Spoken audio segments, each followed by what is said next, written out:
see that, and there isn't a case for rejoining the EU. And that's why I've been clear that because we've had a referendum, we've made a decision. If we've learnt one thing, it's that the uncertainty of a referendum and everything that then follows is very, very bad for our economy. And our job, if we're privileged enough to come into government, will be to clear up the mess and rebuild our country. That means we have to make Brexit work. So don't get me wrong, I'm not saying that the deal we've got is good enough. It was said to be, oven ready. It wasn't even half baked. So we've got to get a better deal, and we will get that better deal. You've seen some of the news this morning about Vauxhall and others and their worries about job losses. We've got to turn all that around, but it'll be a question of making Brexit work, not rejoining the EU. I think that we need to have a closer trading relationship. Keir Starmer is facing significant challenges, and it has only gotten worse in recent weeks because of various reasons. But it gets worse because his own party members are abandoning him at record speed. The biggest question is why. Thank you very much, Mr. Speaker. In the general election campaign, Labour leadership promised that if we won, we would step in and save the Grangemouth refinery, retain those jobs and invest in its future. 6 months later, this hasn't happened yet. If the refinery closes, then thousands of jobs will be lost and Scotland's national security will become massively weaker. Now that we are in power, I know that the government should use it to intervene and save the refinery jobs, protect Scotland and deliver on the promise to build Grangemouth for the future. Will the Prime Minister do that? This is a really important point, Mr. Speaker, because before July there was no plan at all to support the workers at Grangemouth. Within weeks, and importantly, we announced a £100 million deal for a growth deal, and we're jointly funding Project Willow to find a viable long-term future. It is a really... Keir Starmer once again finds himself in an unenviable position. His leadership of the Labour Party and the country is under intense scrutiny, and it looks like things will get worse. Thank you very much, Mr. Speaker. In the general election campaign, Labour leadership promised that if we won, we would step in and save the Grangemouth refinery, retain those jobs and invest in its future. 6 months later, this hasn't happened yet. If the refinery closes, then thousands of jobs will be lost and Scotland's national security will become massively weaker. Now that we are in power, I know that the government should use it to intervene and save the refinery jobs, protect Scotland and deliver on the promise to build Grangemouth for the future. Will the Prime Minister do that? This is a really important point, Mr. Speaker, because before July there was no plan at all to support the workers at Grangemouth. Within weeks, and importantly, we announced a £100 million deal for a growth deal, and we're jointly funding Project Willow to find a viable long-term future. It is a really serious point. I take it very seriously, and we'll do everything we can to make sure that viable long-term future is there for the workers, for their communities. Before he took over as Prime Minister, Keir Starmer promised to be the voice for change, the man who will clean up the mess left by years of Conservative Party leadership. One of those whammies, this headline from the front of the Eye today, and it says, an extra 100,000 pensioners in poverty after the winter fuel cut. I mean, that's pretty drastic, isn't it? It's terrible, and 100,000 pensioners driven into poverty by this winter fuel decision the Labour government have made is terrible. Obviously, I voted against it. Conservatives voted against it for precisely this reason. And of course, that impact assessment you just read out, the Labour government hid that during the vote. When we voted on this a few weeks ago, they deliberately did not publish that impact assessment. They hid it from Parliament and hid it from their own MPs, who the government were trying to hoodwink into, they successfully hoodwinked them into voting for this terrible measure. And the fact that they're taking winter fuel payment away from almost every pensioner, driving 100,000 into poverty, is even worse when we now discover this morning inflation is on the way up as well. So it's a triple whammy. Starmer urged unions to come to the table and work with him to move the country to new heights. However, in recent months, many people have pointed out that his statement lacks substance. But why has a man once seen as a beacon of hope, transparency and accountability become an object of ridicule in the minds of Britons? Explain something to me.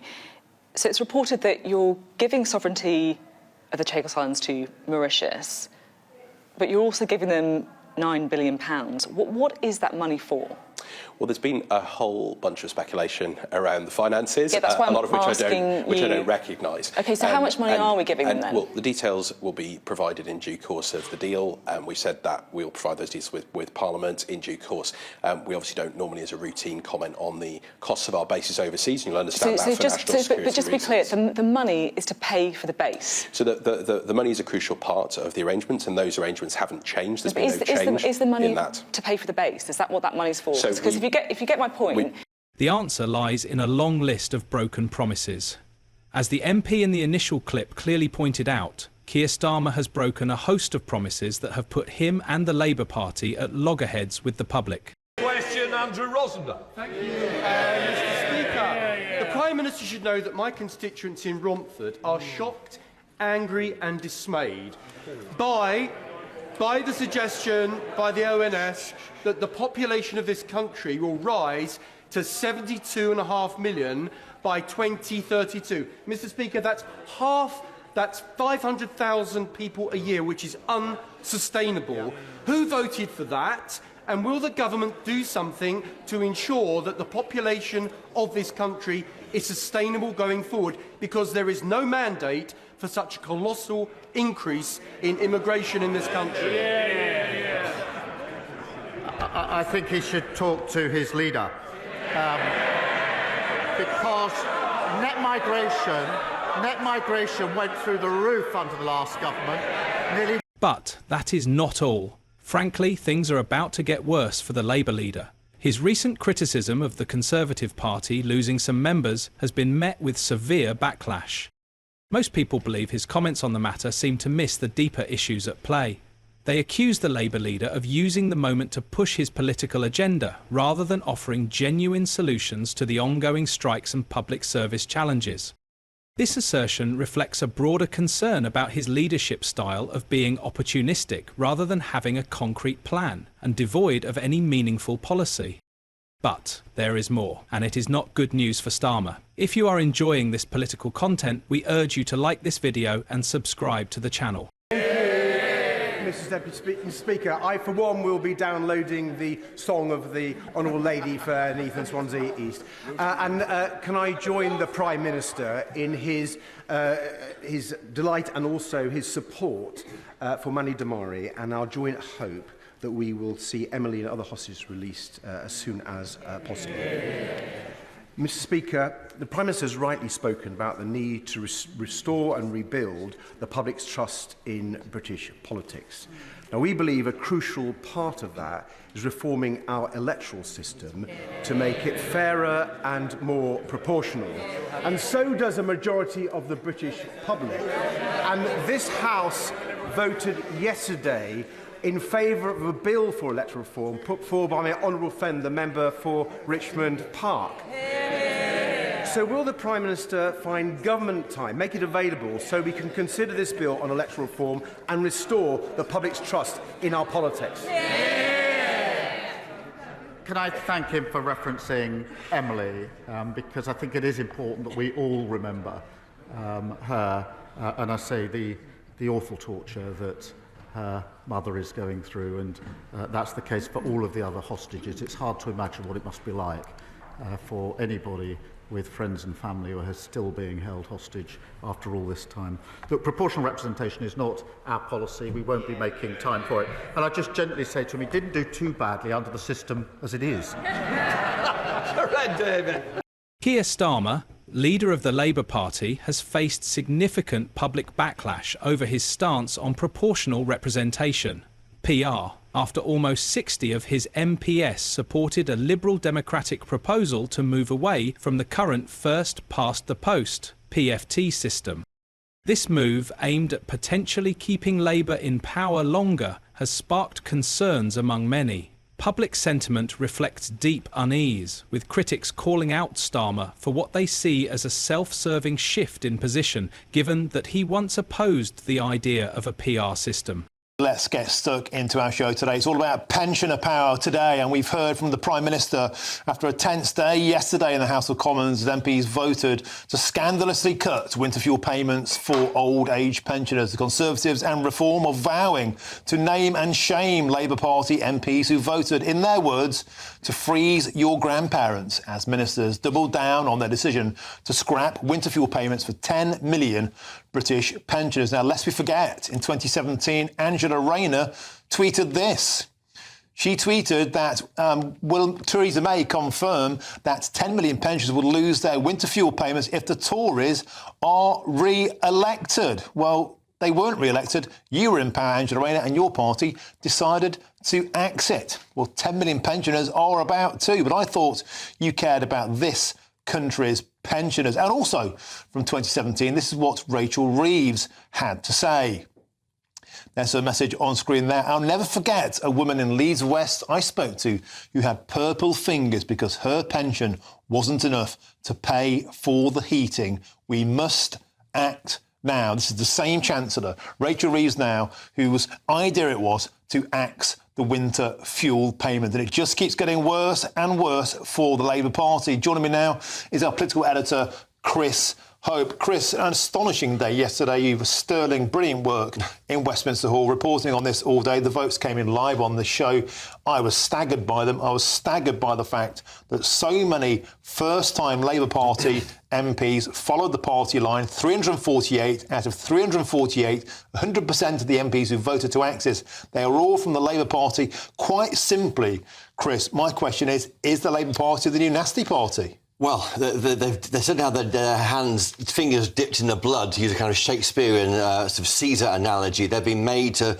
The suggestion of changing the electoral system to one that would theoretically ensure greater political representation for smaller parties has gained some supporters, but many fear it could lead to more complicated coalitions and unstable governance. Public discussions on the topic have heated up, with many wondering if this is a strategic move by Labour to secure long-term power. Some people see it as a reflection of Starmer's inability to build consensus within his own party, while others argue that this change might result in more equitable elections. However, for those already disillusioned with Labour's leadership, the proposal is seen as another example of political manoeuvring, with accusations that Starmer is trying to safeguard his party's position at the expense of genuine democratic reform, landing firms with a 2% increase in employer national insurance contributions. But who are they fooling? Everyone knows what Starmer and his Labour colleagues said is different from what they are now doing. Many people disillusioned with Labour can't help but express their disappointment with the recent development. Their statements echo the growing broad frustrations most voters now feel about Starmer and the Labour Party. This sense of disillusionment among voters is one of the main reasons Labour MPs are now leaving the Labour Party.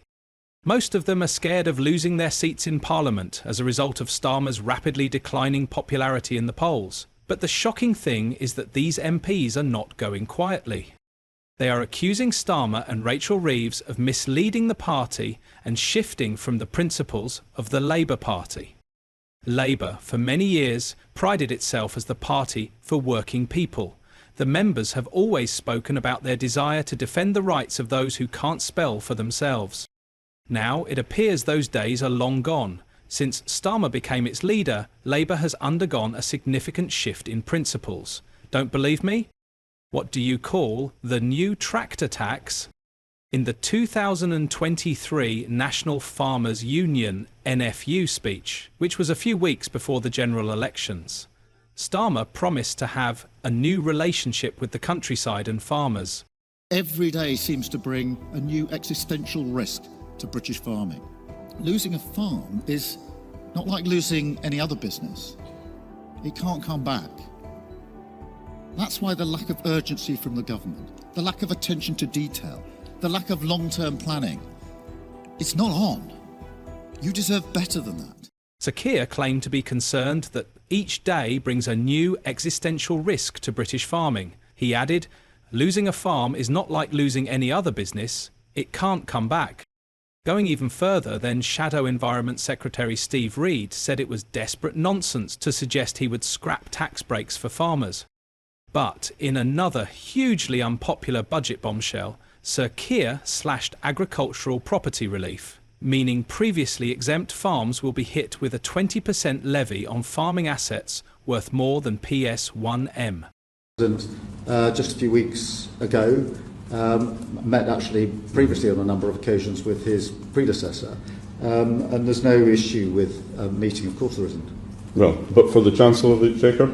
Well, that'll be a matter for her, but there's no in principle. I mean, I myself met the President of the NFU, and I think that...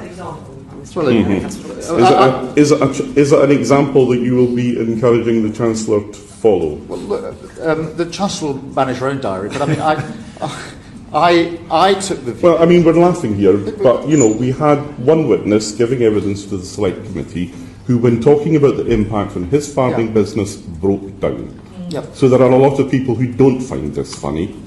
How does it make you feel to hear that witnesses were breaking down before my Select Committee? Well, of course nobody's comfortable with that, but that is why I took the decision to have a meeting with the President of the NFU, to invite him in for a meeting with me, not with a great fanfare, but just for a private meeting so that I could hear for myself. Critics have said it will see family farmers forced to sell up, ripping the heart out of countryside communities. But it gets crazier. More MPs are seeing the gradual rise in the number of critics and the increasing number of scandals that seem to follow Starmer's leadership. So they feel it is better to abandon ship while they can. If you enjoyed this video, like and subscribe to the channel and check out this next video for more engaging content.